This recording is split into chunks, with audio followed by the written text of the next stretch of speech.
La reserva de agua del complejo hidroeléctrico Paute sigue disminuyendo porque está sosteniendo la producción energética para que los apagones se mantengan en 6 horas. La crisis energética fue motivo de una reunión en el Palacio de Carondelet, pero aún no hay resultados. La Corporación Eléctrica advirtió al Ministerio de Finanzas desde enero que no tenía recursos para operar ni dar mantenimiento al parque generador y el sistema de transmisión, según los documentos de descargo de la exministra de Energía Andrea Robo por su juicio político. Los apagones provocan que más estudiantes universitarios soliciten atención psicológica por crisis de ansiedad y problemas de sueño. El IES vuelve a cero el proceso de compra de 556.610 dosis de insulina por sospechas de irregularidades y garantiza que haya abastecimiento hasta fin de año. El juez constitucional Joel Escudero revisará el pedido de reforma constitucional que el gobierno propone para sacar a los presos de los grupos vulnerables. El Tribunal Contencioso Electoral sancionó con una multa de $9,600 al alcalde de Guayaquil, Aquiles Álvarez, por violencia de género contra la asambleísta Lucía Jaramillo. Él dice que no se disculpará, aunque sea destituido. Desde las 22 horas de hoy, al menos 50 sectores de Guayaquil se quedarán sin agua durante 19 horas por obras de mantenimiento. Mientras la mayoría del sector turístico ecuatoriano reporta una caída en sus ingresos, 3 destinos superan los números del año pasado y Televistazo les explica cómo lo hicieron. La inmigración y los conflictos en Gaza y Ucrania están entre las prioridades del presidente electo de Estados Unidos, Donald Trump, y Televistazo describe sus planes. Liga Deportiva Universitaria e Independiente del Valle se enfrentan en el partido que define la etapa en el Campeonato Nacional de Fútbol. Amigos, buenas noches, bienvenidos a Televistazo Estelar. Comenzamos informando sobre la situación de generación eléctrica y la operación de las principales centrales del país, cuyo funcionamiento sigue dependiendo de las lluvias que no son frecuentes.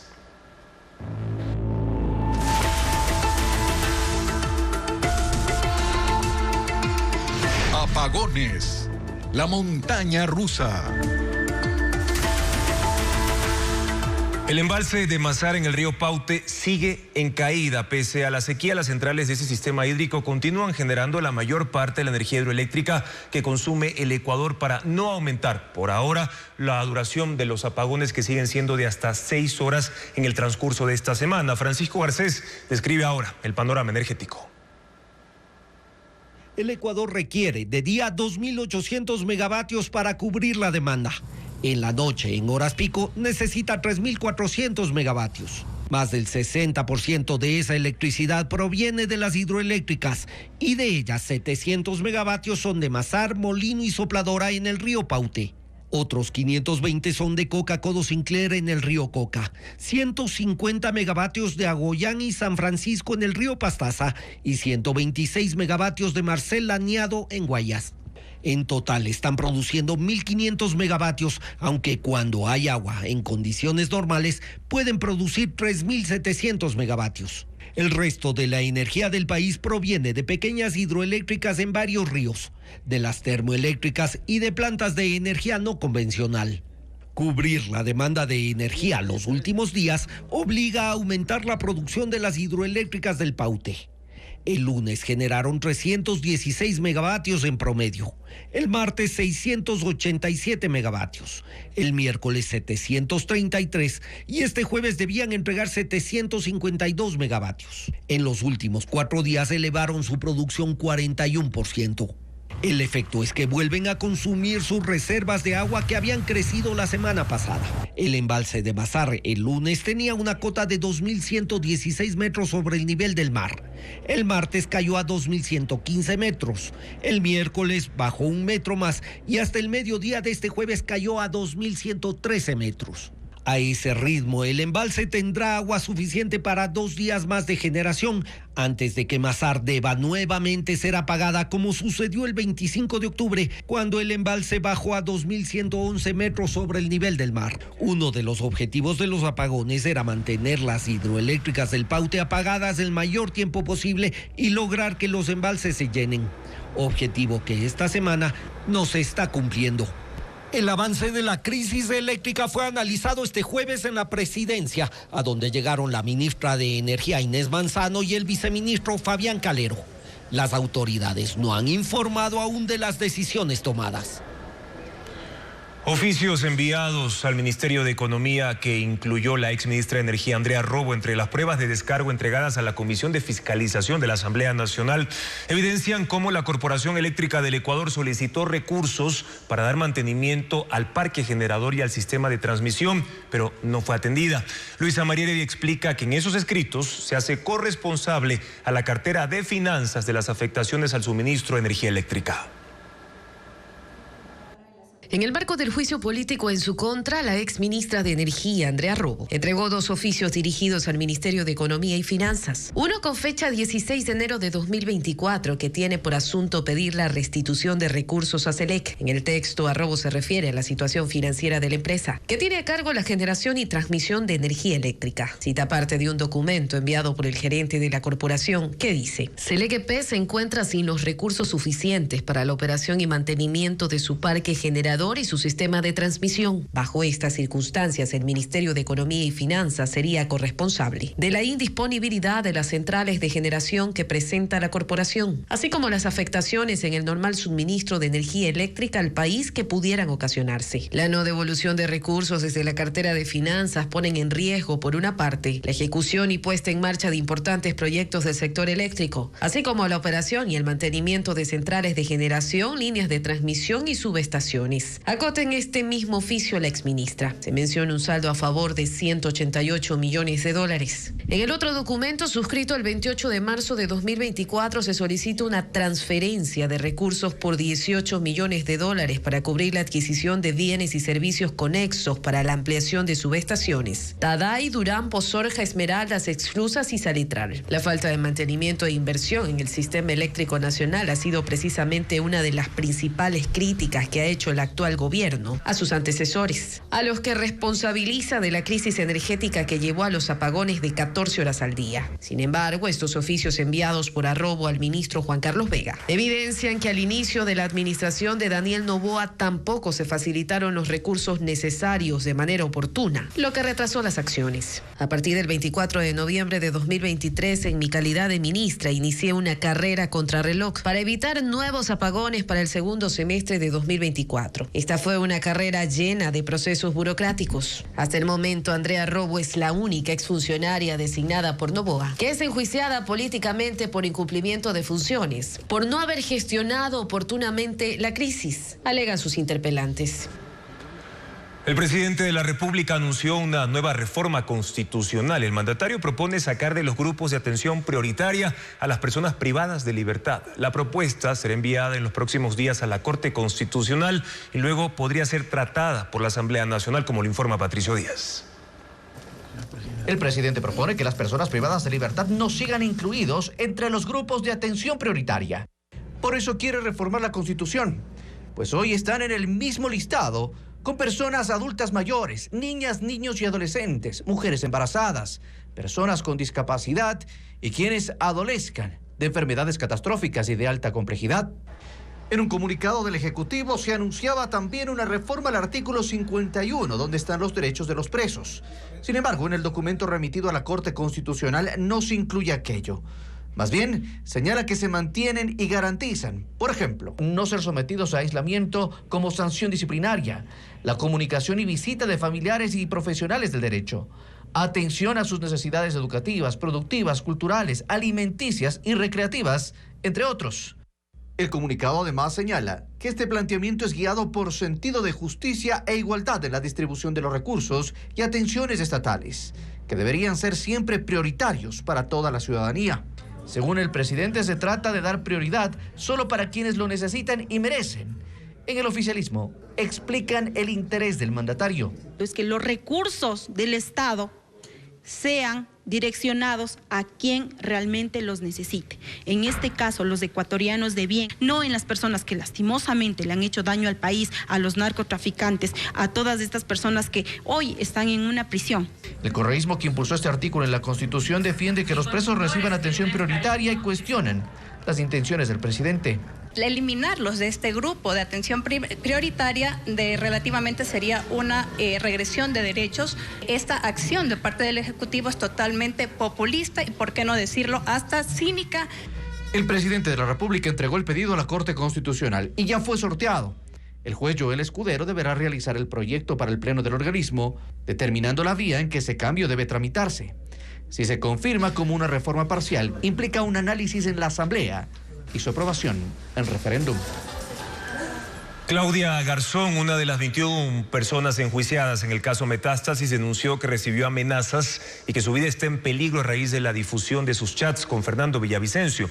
En el día 15 de la audiencia de juzgamiento pidió que la ingresen al sistema de protección. Jacqueline Rodas relata lo ocurrido. En el juicio del caso Metástasis, la Fiscalía decidió prescindir de la mayoría de sus testigos, contribuyendo así a evitar que caduquen las órdenes de prisión de 5 procesados. El fiscal Wilson Toainga solo presentará 50 de 253 personas citadas inicialmente. Este jueves, en el día 15, los interrogatorios fueron rápidos, hasta que la procesada Claudia Garzón, excomisionada de pacificación penitenciaria que tuvo una relación cercana con el narcotraficante Leandro Norero, dijo sentirse mal y pidió atención médica. Se enteró de que se hicieron públicos sus chats con Fernando Villavicencio. Informó al tribunal que recibió amenazas y que su vida está en peligro. La pausa se extendió durante más de 1 hora mientras la revisaba la médica de la Corte Nacional. El abogado de Garzón solicitó que la ingresen al sistema de protección porque la información que entregó al ex candidato presidencial asesinado es sensible y tiene relación con los grupos que ahora la amenazan. Pidió que se suspenda la audiencia y que ella comparezca por Zoom desde un lugar seguro. Los jueces negaron la suspensión, la cambiaron de sitio junto al tribunal, recordaron que no está en calidad de víctima sino de procesada y reiteraron que no permitirán argucias para demorar el juicio. Sin embargo, la jornada terminó más temprano, a las 18 horas, para que Claudia Garzón, con custodia policial, acuda a la Fiscalía a poner la denuncia. Para que se le dé la asistencia y la protección para que ella pueda seguir compareciendo y colaborar con la justicia con el fin de llegar a la luz de la verdad. La diligencia continuará este viernes. El tribunal advirtió que todos deben acudir a la corte o serán traídos con la fuerza pública.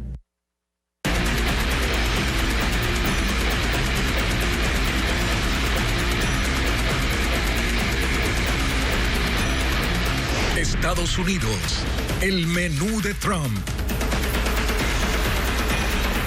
Repasamos ahora los resultados de las elecciones presidenciales en Estados Unidos. Según el conteo, las cifras de los votos que obtuvo cada candidato son las siguientes. Donald Trump, 295 votos electorales. Recordemos que el sistema electoral de los Estados Unidos establece que se requieren 270 votos electorales, pero el candidato republicano sobrepasó esa cantidad y obtiene 295 votos electorales. Pero en cuanto a voto popular, el voto directo, son 72.864.000 votos. ¿Qué pasa con la candidata demócrata, la perdedora Kamala Harris? Solo 226 votos electorales, y el voto popular, voto directo en las urnas, 68.253.321 votos. Y aun cuando el triunfo del republicano Trump es irreversible, están pendientes los resultados de 2 estados que en su momento fueron claves. Estamos hablando de Nevada y también Arizona, ubicados en el oeste de los Estados Unidos. Y el presidente Joe Biden reapareció por primera vez desde que se conoció el resultado de las elecciones. Sobre el triunfo de Donald Trump dijo: aceptamos la decisión que ha tomado el país, y alertó que la voluntad del pueblo siempre prevalece. Más detalles de sus declaraciones con Pedro Jiménez. Fue una intervención de apenas 5 minutos en los jardines de la Casa Blanca. Yesterday, I spoke with President-elect Trump. Joe Biden comenzó diciendo que habló ya con Donald Trump vía telefónica y prometió una transición pacífica y ordenada del poder. We accept the choice the country made. Aceptamos la decisión que ha tomado el país, dijo Biden. Lo he dicho muchas veces, no puedes amar a tu país solo cuando ganas. En contraste con lo ocurrido en 2021, cuando Trump se negó a aceptar su derrota frente a Biden y que hasta hoy no reconoce.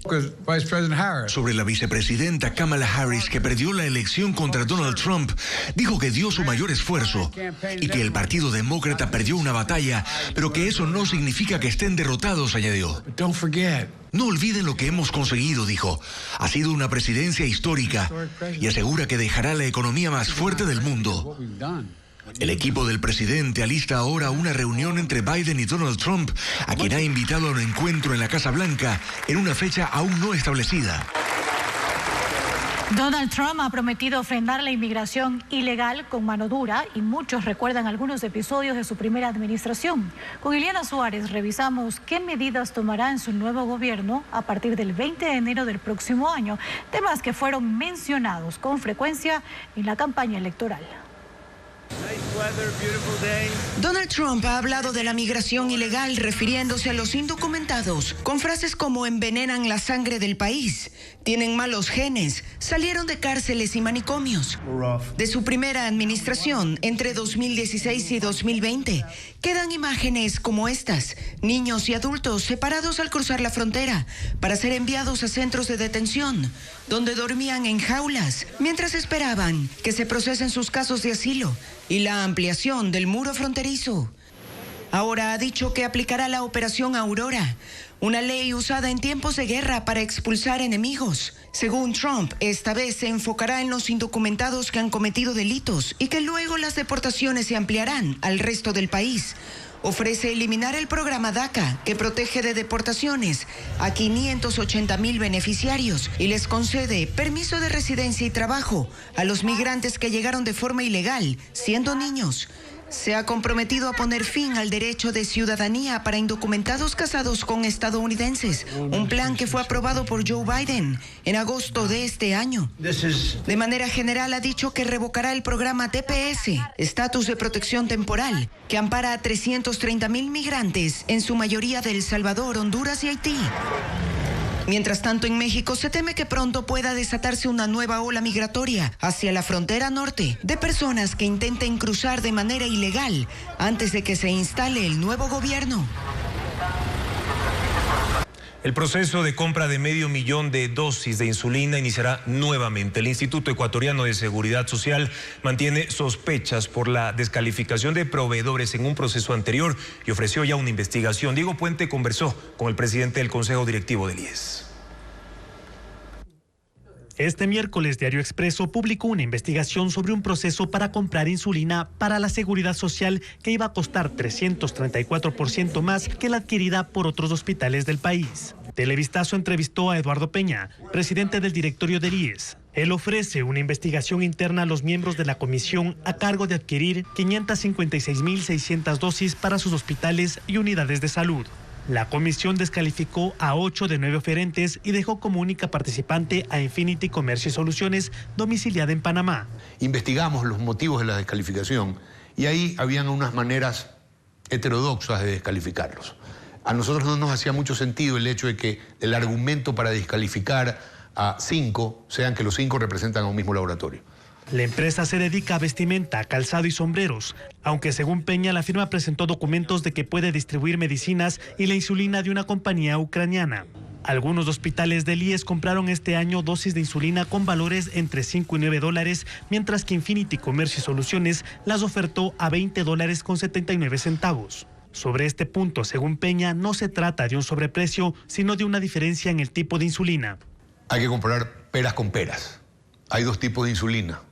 La biológica, que es más costosa, y una que se llama biosimilar, sintética, que también es humana, pero es menos costosa. Pero en el proceso de adquisición, que llegaba a 11,5 millones, la comisión nunca especificó qué tipo de insulina necesitaba y dejó a discreción de cada firma ofertar sus insumos. Peña admite que la oferta se dejó abierta porque la efectividad de los 2 tipos de insulina era la misma. En el nuevo proceso a cargo de otros funcionarios, el IES especificará qué tipo se requiere. Lo que sí debemos hacer es ser quizá más específico, como dices tú, y decir, bueno, yo no quiero biológica, quiero biosimilar. De manera que la que voy a comprar ya todos concursan en biosimilar. El proceso empezará con la fase preparatoria en la que el IES invitará a 40 empresas internacionales y se prevé firmar el contrato en diciembre. El número de dosis será mayor porque el instituto incluirá unidades que antes no fueron tomadas en cuenta. También se exigirá que el proveedor se encargue de la distribución en frío en cada unidad de salud. El IES garantizó que hasta fin de año no habrá déficit de la insulina que necesitan los pacientes con diabetes. Atención porque 50 sectores de Guayaquil no tendrán agua potable desde hoy a las 10 de la noche hasta la tarde de este viernes. Además, la solicitud de jubilación por vejez ya se puede tramitar en la página web del IES. ¿Cuáles son los requisitos? Los detalles de estos y otros servicios de la ciudadanía a continuación con Carla Delgado. Más de 50 sectores de Guayaquil se quedarán sin agua durante 19 horas por trabajos de rehabilitación del acueducto en las calles Tungurahua y Brasil. La empresa Interagua informó que la suspensión irá desde las 22 horas de este jueves hasta las 17 horas del viernes 8 de noviembre. Entre los sectores que tendrán racionamientos en el norte están Urdesa, Kennedy, Lomas de Urdesa, San Marino. En el centro, las avenidas del Oro, Gómez Rendón, Ayacucho. En el sur, en Huancavilca, Avenida Quito, Los Ríos. La Agencia Metropolitana de Tránsito de Quito extendió los horarios para la revisión técnica vehicular hasta el 15 de noviembre, debido al feriado del 31 de octubre. El horario de atención es de lunes a viernes desde las 7 de la mañana hasta las 5 de la tarde. El sábado 9 de noviembre atenderán desde las 7 de la mañana hasta el mediodía. Los centros de atención habilitados son Guamaní, Guajaló, Los Chillos, La Florida, San Isidro del Inca y Carapungo. La solicitud de jubilación por vejez ya se puede tramitar en línea en la página www.ies.gov.es.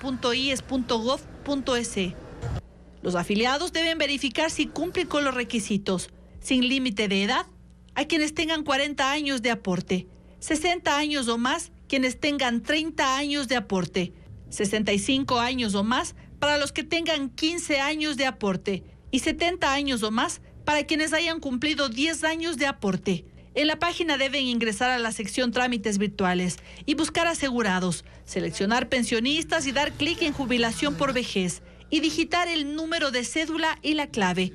El acuerdo de jubilación y la notificación de la solicitud llegarán al correo en máximo 20 días.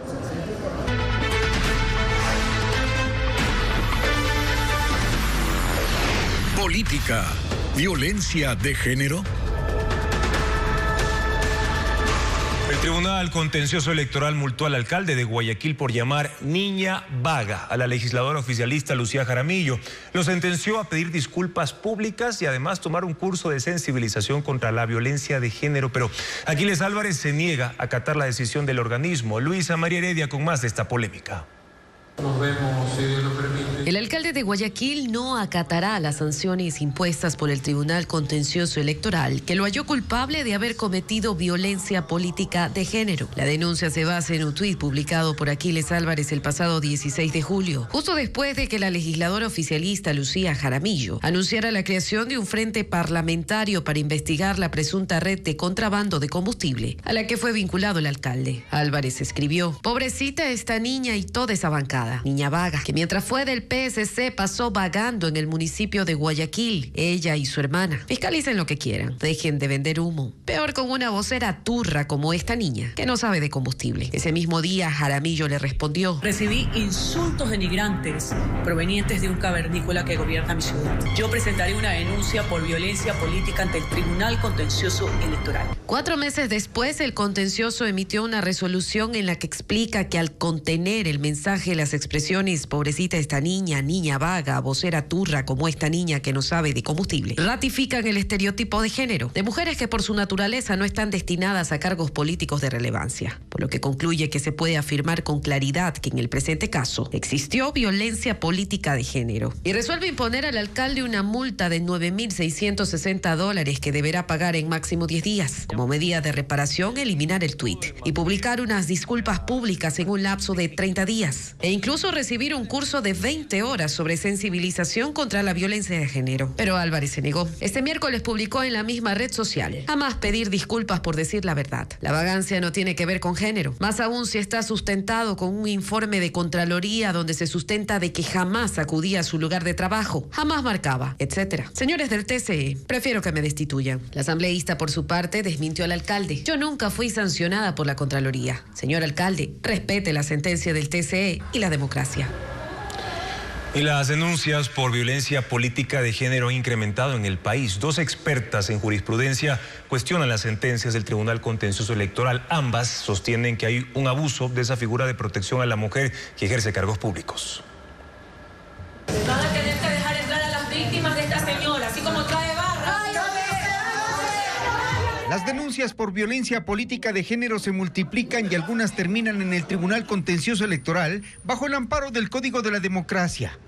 Esa es la herramienta legal con la que supuestamente se pretende prevenir agresiones contra las mujeres en el campo político. Pero en la realidad la violencia política en Ecuador se ha visto y escuchado sin mirar género. Y entonces se reaviva el debate de si se debe o no en ese campo sancionar solo a los supuestos agresores y no a ellas, cuando también arremeten con violencia política. Ejemplos se han visto y escuchado de ida y vuelta. Por eso Paulina Araujo considera que hay un abuso en el juicio y juzgamiento de estos casos, que no siempre representan violencia de género. Ella cree que en la arena política hay que diferenciar bien entre hechos de violencia y crítica política. ¿Cuándo se abusa de esta figura? Cuando una mera crítica ciudadana a una función pública encabezada por una mujer, sin más quieren decir que es violencia política de género. Eso no es así, ¿sí? Que sí entra la violencia política de género cuando quien la ejerce, ¿qué busca? Acortar, suspender, impedir, restringir el accionar de la mujer en la vida pública. Epítetos, acusaciones sin prueba e insultos se escuchan y se leen, muchos en redes sociales, en forma permanente. Que en el campo político solo se proteja a las mujeres tiene un riesgo, dicen las abogadas, más cuando el juzgador es un tribunal también con origen político y que tiene incluso la capacidad de destituir. Si es que tú tienes un grupo de jueces que están sancionando esto de manera indiscriminada, sin entender técnicamente lo que significa, todo el mundo va a poner una denuncia de violencia política de género porque sabes que le van a sancionar al otro por cualquier tipo de agresión que no necesariamente está dentro del ámbito de violencia de género. Para ellas, los casos de violencia política de género deben tener un proceso de juicio y sentencia únicamente cuando se pruebe la amenaza, intimidación, restricción u obstaculización del derecho al ejercicio de cargos públicos a las mujeres. Que solo se juzgue a los hombres por violencia política de género refleja, según las abogadas, inequidad al momento de juzgar a los actores políticos. Rafael tocó tierra en el oeste de Cuba como un huracán de categoría 3. Sus fuertes vientos provocaron daños en las ciudades de Artemisa, Mayabeque y La Habana. La situación se ha complicado porque la llegada del fenómeno coincidió con otro apagón nacional. El destructivo Rafael llegó a Cuba la tarde del miércoles. El ojo del huracán categoría 3 tocó tierra en el suroeste de la isla, causando severos daños. Residentes publicaron videos en redes sociales de techos arrancados por las ráfagas de viento que alcanzaron los 185 kilómetros por hora. Ya la tintorería, miren cómo la tiene, arrancó la reja. También de inundaciones en zonas agrícolas y de las marejadas ciclónicas que provocó el fenómeno. Las autoridades no han reportado víctimas por el momento, pero hablan de labores de rescate en zonas inundadas. Aquí no va a quedar una casa. La situación se ha complicado debido a un nuevo apagón nacional que coincidió con el paso del huracán. Este jueves se había restablecido el servicio en gran parte del país, pero en provincias como La Habana aún no. Rafael es el segundo huracán en impactar la isla en las últimas 2 semanas en medio de la severa crisis energética. El ciclón ahora avanza por el Golfo de México, pero se degradó a categoría 2. El condado de Ventura, en el sur de California, se encuentra en emergencia por incendios forestales. Las llamas han consumido casi 6.000 hectáreas y se ha dado la orden de evacuación para 14.000 residentes. Ileana Suárez detalla que los bomberos trabajan para evitar que se propague el fuego. El incendio Mountain, en California, comenzó a las 8 de la mañana del miércoles, cerca de la localidad de Camarillo, una ciudad a 84 kilómetros al norte de Los Ángeles. Los bomberos fueron alertados, pero el viento propagó las llamas que rápidamente alcanzaron zonas habitadas. 6.000 hectáreas han sido arrasadas hasta ahora. Decenas de casas quedaron destruidas y 14,000 residentes deben dejar sus viviendas amenazadas por el fuego. 2 personas fueron llevadas al hospital por afecciones respiratorias causadas por inhalación de humo. Expertos dicen que el clima seco y las ráfagas de viento están creando una situación peligrosa. Cuando reciba usted una orden de evacuación, váyase. Estos no son incendios con los que se puede esperar a que se desvíen o que se apaguen, dijo el jefe de bomberos. Las llamas cruzaron la autopista y crearon otro incendio, extendiendo el peligro al otro lado de la carretera Pacific Coast, en Malibú. Ahí se quemaron 20 hectáreas, pero los bomberos detuvieron su avance. La amenaza es tan grave que 2 empresas de energía de California cortaron el suministro eléctrico en varias regiones para evitar otros incendios. Hoy 11,000 usuarios continúan sin electricidad. Y en Estados Unidos hay alerta en Carolina del Sur por la fuga de 43 monos de un laboratorio. La policía informó que se trata de animales inofensivos que no están infectados con enfermedades. Sin embargo, pidieron a los residentes cerrar las puertas y ventanas de sus casas, así como informar si ven alguno. Los primates escaparon de las instalaciones de Alpha Genesis, un centro de investigación que los usa para experimentos.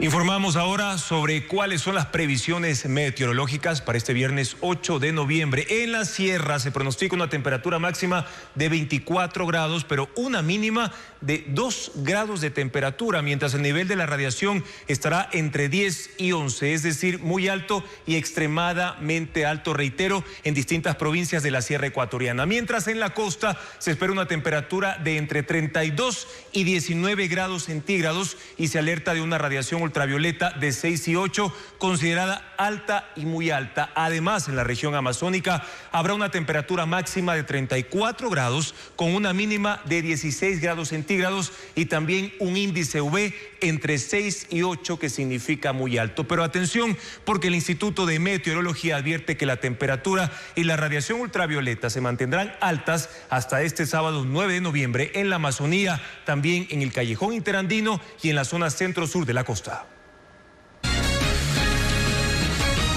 El Consejo de la Universidad Central sesionará la próxima semana para analizar los resultados del examen especial de Contraloría, que concluyó que hubo irregularidades en la contratación y pago a docentes entre los años 2019 y 2024. Adriana Bermeo informa que el rector Patricio Espinosa dijo a Televistazo que se creará una comisión para dar cumplimiento a las recomendaciones de esa institución. Un examen especial de la Contraloría reveló que en la Universidad Central hubo irregularidades en la contratación y pago a docentes. Se investigó el periodo comprendido entre enero del 2019 y febrero del 2024, es decir, antes de que se posesione Patricio Espinosa como rector. El informe de 162 páginas se resume en 8 conclusiones, entre ellas: 4 docentes que tienen parentesco con el rector o los miembros del consejo se desempeñaron como docentes. 13 subdecanos y una directora de investigación ganaban más de los límites establecidos por el Consejo de Educación Superior. Un docente ejerció 2 cargos, con horarios cruzados, y otro recibió remuneración completa sin horario asignado ni registro de asistencia. Se pagaron $76,200 sin que trabajen.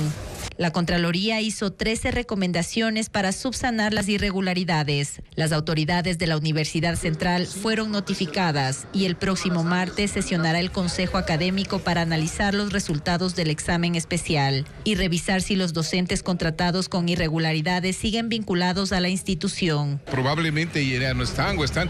Para eso se trata de, en Consejo Universitario, nombrar una comisión de seguimiento a las recomendaciones y a investigar internamente cómo está. Otra de las irregularidades detectadas por la Contraloría fue la contratación extemporánea y con documentación incompleta de 10 docentes. Para esta semana en la red vial del país hay tramos de 2 vías que permanecerán cerrados, mientras que otras carreteras ya están parcialmente habilitadas. Diego Cuenca describe cuáles son. Esta semana hay 2 vías que están cerradas en la costa y Amazonía. En el tramo de la carretera Yede Baeza Lago Agrio, que conecta las provincias Pichincha, Napo y Sucumbíos, no hay paso para vehículos pesados desde las 7 de la noche hasta las 5 de la mañana. debido a daños por las lluvias. La ruta alterna es la carretera Baeza-Coca-Loreto-Lago Agrio. En la provincia de Los Ríos no hay paso vehicular en el kilómetro 32 de la vía Juján-San Juan, porque en el puente Gemelo 1 siguen los trabajos de reparación. La alternativa es que los vehículos circulen con precaución por el puente Gemelo 2, que fue habilitado en doble carril. La carretera Cuenca-Girón Pasaje, que conecta la provincia de El Oro con Azuay, ya está habilitada luego de ser afectada por el colapso de una alcantarilla que provocó un socavón. Sin embargo, el Ministerio de Transporte sugiere circular con precaución en los kilómetros 39, 53, 72, 75, 111 y 118, porque en esos puntos hay carriles con hundimientos. En Tungurahua, la vía Baños Puyo, que estuvo cerrada por deslaves a causa de las lluvias del 27 de octubre, ya está habilitada, pero las autoridades piden conducir con precaución por los kilómetros 43, 48 y 63, porque hay socavón y el colapso de un muro del talud. En la carretera Esmeraldas-Quinindé, solo hay circulación por un carril en el kilómetro 32, 65 y 71, porque hay daños debido a los derrumbes. Una exposición que relata las vivencias y el dolor de mujeres luego del golpe de Estado de 1973 en Chile que puso fin al gobierno civil se inauguró en una universidad de Quito. Además, se estrenó la primera película animada producida en Ecuador. Estefanía Arias con la agenda cultural.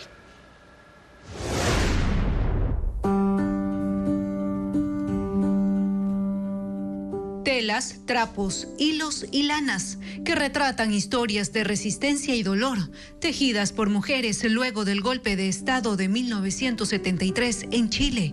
Arpilleras, hebras de la memoria, es la exposición que se inauguró en la Universidad UTE en Quito, una colección del Museo de la Memoria y los Derechos Humanos de Chile que se exhibe hasta el 15 de noviembre, de lunes a viernes, de 8 de la mañana a 5 de la tarde. La entrada es libre.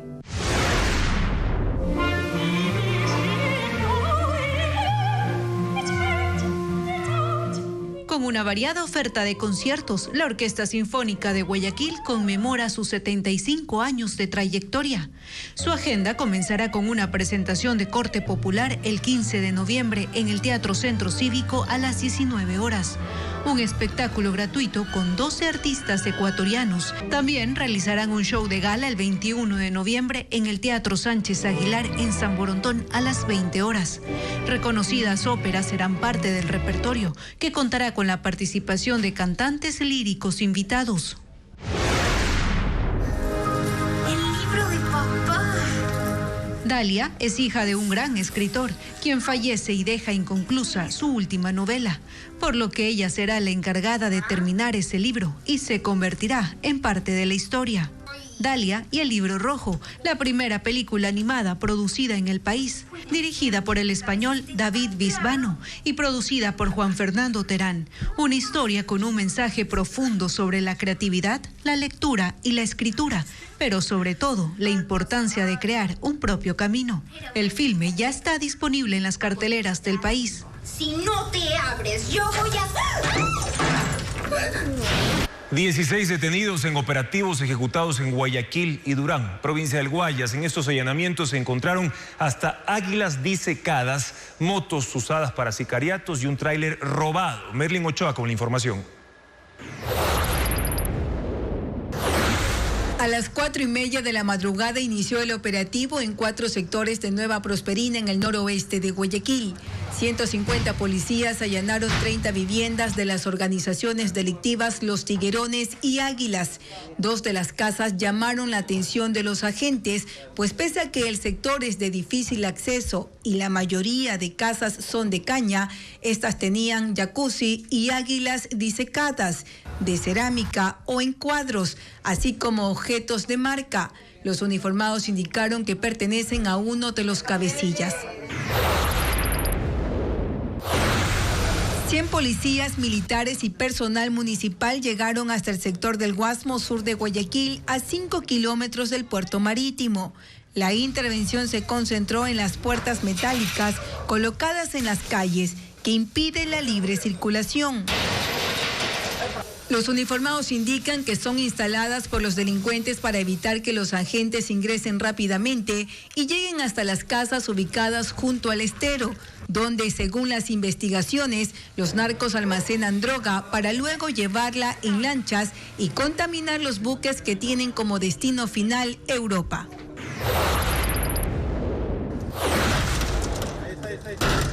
Por denuncias de la ciudadanía, se realizaron 46 allanamientos en los 4 sectores más peligrosos de Durán en la provincia del Guayas. 8 personas fueron detenidas. Según la policía, en una de las casas, los narcos guardaban artículos robados. Decomisaron 6 armas de fuego y recuperaron motos, carros y hasta este tráiler robado, pero ya no tenía la mercadería. En Manta, 7 personas fueron asesinadas en una fiesta de cumpleaños. 4 de las víctimas pertenecen a una familia, pero según la policía, la masacre fue ejecutada por al menos 2 hombres. Lo que era la celebración de un cumpleaños terminó en tragedia en Manta. Los asistentes a una fiesta en un domicilio ubicado en el barrio Jocay, El Porvenir, fueron sorprendidos por al menos 2 hombres que dispararon con fusiles y dejaron al menos 15 restos de balas. En la escena, 5 personas murieron, entre ellos el homenajeado identificado como Franklin Quispe, que cumplía 33 años. Otros 2 fallecieron en casas de salud y 1 quedó herido. Según la policía, en el sector no había energía eléctrica, pero en el inmueble del festejo contaban con un generador. 4 de las víctimas mortales son parte de una misma familia. 2 personas ingresaron a pie por este callejón, realizaron varias detonaciones y al momento de salir del callejón se subieron al vehículo, el cual se encuentra incinerado, y posterior abandonaron el lugar en otro vehículo, en otra motocicleta. El carro usado por los sospechosos fue encontrado a 3 cuadras de la escena del crimen. Se trata de un vehículo reportado como robado en el distrito Portete de Guayaquil. Hasta el cierre de esta edición, la policía no confirmaba detenidos de este múltiple crimen.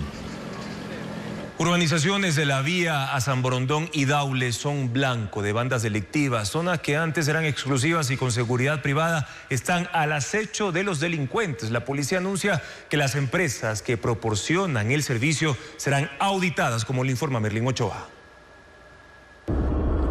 Los robos a viviendas atemorizan a las 300.000 personas que viven en las urbanizaciones privadas que están a lo largo de 20 kilómetros que cruzan el cantón San Borondón y La Aurora en Daule. Un lugar catalogado por muchos años como seguro por sus características. La mayoría de las ciudadelas tiene garita de acceso y control con guardianía privada las 24 horas. Accesos exclusivos para residentes y solo quienes son autorizados por los habitantes pueden ingresar. Pese a todo esto, ahora es foco de bandas. La policía dice que luego del atraco a 8 casas dentro de una ciudadela que ocurrió durante el feriado, auditarán las empresas de seguridad que dan el servicio a las 160 urbanizaciones, que corresponde al 60% de la población del cantón San Borondón. Con la medida buscan evitar que se filtre información. Pues este no es el único caso. En mayo, un hombre salía de otra urbanización. Fue interceptado por un carro cuyos ocupantes lo intentaron secuestrar, pero él pudo escapar. Y los funcionarios que están cumpliendo las funciones de guardias de seguridad estén capacitados para cumplir esas actividades. De igual manera, con Fuerzas Armadas también, que estuvieron presentes en la reunión, ellos, el compromiso es ver la verificación de las armas que se encuentran en estos lugares. A mediano plazo buscan que las cámaras que están en las garitas tengan reconocimiento facial y se conecten al ECU 911, no solo para que el tiempo de reacción sea más rápido, también para poder captar los delitos que se cometen dentro y fuera de estas ciudadelas. La policía también pedirá los datos de las personas que viven dentro de las urbanizaciones privadas, incluyendo los que alquilan las casas, para tratar de identificar a los narcotraficantes que adquieren viviendas, no solo para vivir, también para almacenar el alcaloide. En febrero, 1,5 toneladas de droga valorada en $75 millones estaba dentro de una urbanización en la vía Daule, y en octubre, 0,5 toneladas más en otra ciudadela del mismo sector. Las solicitudes de protección policial superaron el límite de capacidad de la institución, pese a que bajaron con relación al año pasado. La Dirección de Protección y Seguridad tiene más de 1000 pedidos de funcionarios que denunciaron amenazas. Paul Romero amplía esta noticia. La ola de pedidos de protección y seguridad por amenazas supera la capacidad de respuesta de la Policía Nacional, y esto pese a que las solicitudes de análisis de riesgo bajaron en 2024. Este año han ingresado 1016 solicitudes de autoridades y funcionarios de Estado.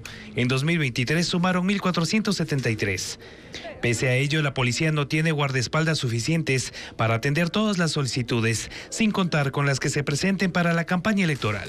La Dirección Nacional de Protección y Seguridad DINPRO de la policía calificó 914 solicitudes y proporcionó seguridad según el análisis de riesgo, que se califica en bajo, medio, alto y muy alto. Así, para un nivel mínimo se destina 2 agentes para protección y custodia. Para el nivel superior de riesgo, al que acceden pocos funcionarios, destina alrededor de 25 policías. A un promedio de 5 agentes por autoridad se necesitaría 4.500 uniformados. Pueden ser 2 servidores policiales, 4 servidores policiales o los policías que tengan que ser. Ustedes pueden ver la cápsula de seguridad que tiene el señor presidente, la señora fiscal de la nación, los señores ministros. Entonces ustedes ven de acuerdo al nivel de riesgo y de amenazas que tiene. La DINPRO tiene 1.643 agentes que protegen a las autoridades de las funciones del Estado. Del Ejecutivo 36, Judicial 2, Electoral 2, Legislativo 1, Transparencia 1, Entidades de Control 1, otros organismos 24. En este grupo están funcionarios de ministerios, entidades de la banca pública, superintendencias. Este año la DINPRO destinó más seguridad a operadores de justicia que han sido amenazados por el crimen organizado a escala nacional. 241 jueces y fiscales y 283 funcionarios públicos como asambleístas, concejales, consejeros de participación ciudadana que pasaron los análisis de riesgo. Tras el asesinato del alcalde de Manta, Agustín Intriago, y el atentado al alcalde de Durán, Luis Chonillo, en noviembre de 2023 el gobierno anterior firmó el acuerdo ministerial para incorporar a las autoridades seccionales en la lista de protección. Desde entonces tienen seguridad 58 alcaldes, 22 gobernadores y 8 prefectos. Los vehículos, la logística, según el acuerdo ministerial, es responsabilidad de las entidades y autoridades solicitantes de la seguridad. Y mañana Televistazo analizará las exigencias que tiene la policía para proteger a los binomios presidenciales.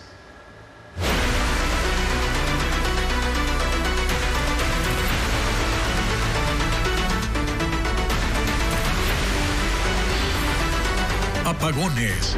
¿Cómo cambió mi vida? Centros universitarios aseguran que hay mayor demanda de consultas psicológicas desde que inició la crisis energética ya hace más de un mes en el país. Los expertos recomiendan actividades deportivas y culturales para superar las crisis de ansiedad. Pero ¿cómo hacerlo? Carla Delgado tiene más detalles sobre este tema. Más estudiantes universitarios solicitan atención psicológica desde que se agudizó la crisis eléctrica. En la Universidad Tecnológica Equinoccial de Quito, la mayoría de jóvenes que consultan tienen entre 17 y 19 años. Los médicos prefirieron mantener el número en reserva. Al Departamento de Psicología de la UTE llegan estudiantes básicamente con 2 problemas: crisis de ansiedad y dificultad para dormir. Según el director de la carrera de psicología, Enrique Santos, la incertidumbre genera ansiedad y angustia a los estudiantes.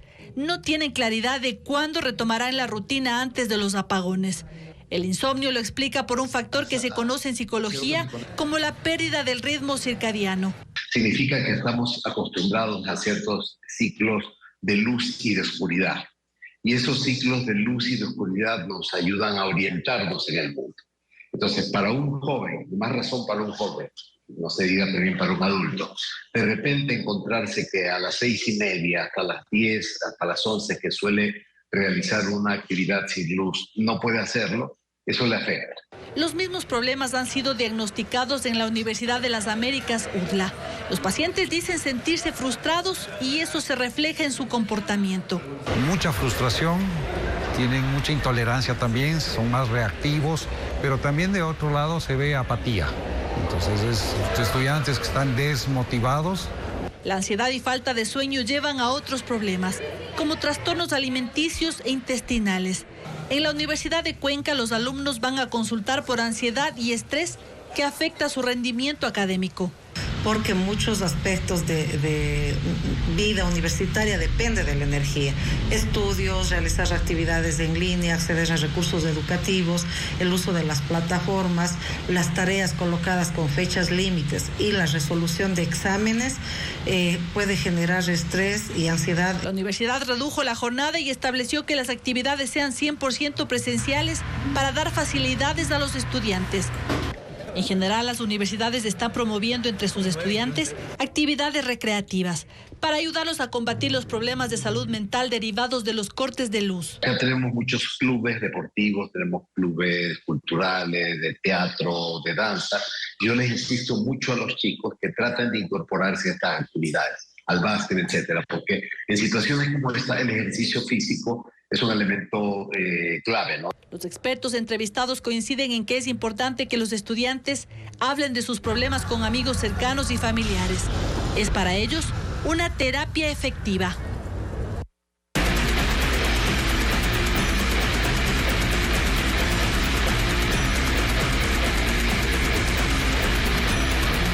Estados Unidos, el menú de Trump.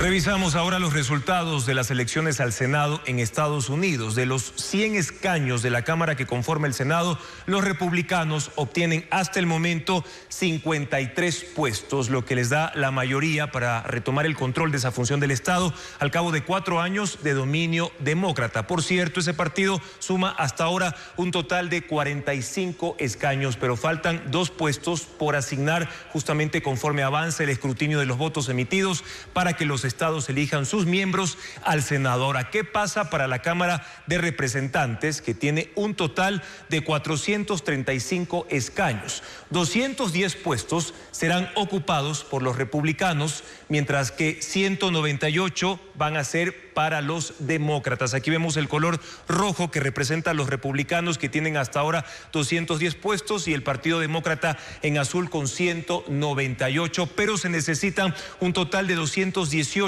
para obtener la mayoría. Y hasta el momento hay todavía 27 curules que están en disputa. La política exterior de Donald Trump ocupará gran parte de la agenda inmediata en países de Europa y Medio Oriente, con énfasis en la guerra en Ucrania y el conflicto de Israel contra Hamas y otros grupos extremistas. Trump planea mantener una serie de encuentros con líderes extranjeros y ha llegado a prometer ponerle fin a la invasión rusa, incluso antes de su posesión el próximo 20 de enero. Los detalles de estos planes con Pedro Jiménez.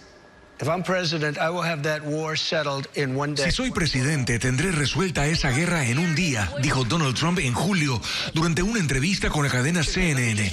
Preguntado sobre cómo lo hará, solo respondió: me he reunido con Putin y con Zelensky. Ambos tienen debilidades y fortalezas. No veo esto como algo de quién gana o quién pierde. Solo quiero que paren de morir, rusos y ucranianos. Según analistas, en sus planes está la propuesta de una tregua inmediata entre Rusia y Ucrania, aunque la manera en que se dará una solución definitiva es incierta. También Trump ha llegado a decir que las regiones de Ucrania que están perdidas, refiriéndose, por ejemplo, a partes de Lugansk y Donetsk, así como áreas de Mariupol, Melitopol y Gerson, en la franja este y sur que limita con Rusia. El presidente de Ucrania, Volodymyr Zelensky, al comentar el triunfo electoral de Donald Trump, alabó su liderazgo, pero ha advertido que ceder territorios a Rusia no es una opción. Mientras que Vladimir Putin no descarta hablar con Donald Trump antes de su posesión. Actualmente las relaciones entre Estados Unidos y Rusia están afectadas por el apoyo de Joe Biden y de la OTAN y la enorme asistencia financiera y militar al gobierno de Kiev. El secretario general de la OTAN, por su parte, ha destacado que el diálogo abierto con Donald Trump va a ser fundamental para sostener la fortaleza de la Alianza Atlántica en el contexto bélico actual. Pero está también la crisis en Medio Oriente. Donald Trump apoya abiertamente a Israel y el primer ministro Benjamin Netanyahu tiene grandes expectativas. Dijo que su histórico regreso a la Casa Blanca ofrece un nuevo comienzo para Estados Unidos y una poderosa renovación del compromiso con la gran alianza con Israel. Y el presidente de la Autoridad Palestina, Mahmoud Abbas, dice que quiere abrir una nueva página con Trump, aunque ese conflicto va a necesitar mucho más que una gestión entre israelíes y palestinos, dada la vinculación de los grupos extremistas con Irán, calificados por Netanyahu y por Trump como el enemigo. Han coincidido además en la necesidad de la liberación de 101 rehenes secuestrados y que la situación en Medio Oriente mejorará solo con un amplio acuerdo diplomático. Aunque los ecuatorianos siguen viajando menos dentro del país en comparación al 2023, Baños, Cuenca y Santa Elena también se consolidan como destinos predilectos por los turistas. En el último feriado destacaron por la cantidad de visitantes que recibieron, igualando y superando incluso el año anterior, como lo informa Luis Alfredo Zúñiga. El turismo interno en Ecuador sigue a la baja. Pese a feriados extensos o reducción del IVA, el número de ecuatorianos que se desplaza dentro del país durante los feriados aún no alcanza las cifras del 2023. El año anterior se hicieron 1.1 millones de viajes en el feriado de noviembre. Este 2024, eso bajó a 965.000. Los ingresos cayeron de 78 a 62 millones, una tendencia que se ha mantenido durante todo el 2024. Sumando los asuetos de enero a noviembre del 2023, el gasto turístico alcanzó los 449 millones de dólares, mientras este año solo llega a 318 millones. Pese a ello, hay 3 destinos que superaron los cortes de energía, la inseguridad y el menor gasto de los hogares. Uno fue Baños de Agua Santa, en Tungurahua, donde se ocupó el 100% de las 18.000 camas en los hoteles, aunque el visitante extranjero se redujo en un 20%. Según el gremio turístico, aumentaron los nacionales, que incluso se hospedaron en cantones cercanos. Para el sector, más allá de los 10 eventos que se organizaron, la clave del éxito fue promocionarse como un destino con 140 operadores que ofrecen actividades al aire libre, con naturaleza y aventura, que no dependían de energía eléctrica. Mostrando cascadas, mostrando senderos, avistamiento de aves. El segundo destino con balanza positiva fue Cuenca, que superó lo conseguido en 2023. Llegaron 280.000 visitantes, 19.000 más que el año anterior, alcanzando a un 98% de ocupación y 51 millones de ingresos.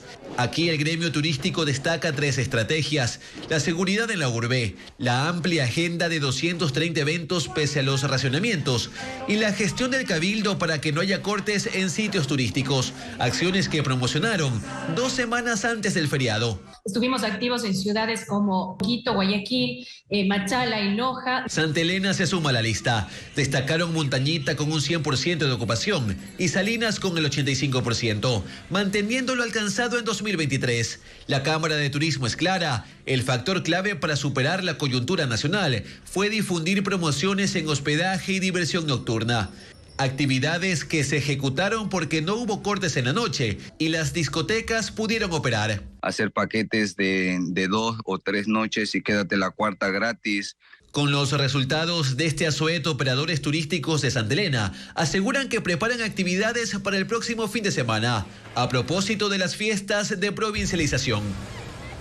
Y hoy se inauguró la primera edición de la Expo Multisectorial, que reúne a 132 empresas de 4 provincias que ofertarán sus productos al por mayor y menor.